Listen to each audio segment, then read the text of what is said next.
вице-премиерот Изет Меджити незаконски ги заобиколувал институционалните процедури со цел лично да одлучува кои документи и предмети ќе бидат одобрени, а кои ќе бидат стопирани. Со тоа Изет Меджити не само што вршел злоупотреба на позицијата, туку се отвара и сериозно сомневање дали на овој начин сакал да воспостави контрола и да има простор за уцени кон фирмите, простор за уцени кон граѓаните. Поради оваа груба злоупотреба, Државниот инспекторат со решение број 11-1653/2024 од 17.1.2025 година официјално ги одзел ингеренциите на Меджити во делот на подпишување на административни документи. Јавно го прашуваме Христијан Мицковски, до која ќе го штити Изет Меджити, дали Меджити ќе го доживее истото сценарио како Артан Груби. Социјалдемократски сојуз на Македонија ја повикува Државната комисија за спречување корупција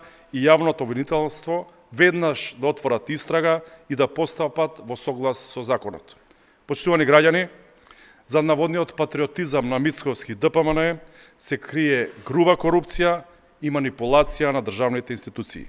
Време е да се стави крај на ваквите злоупотреби.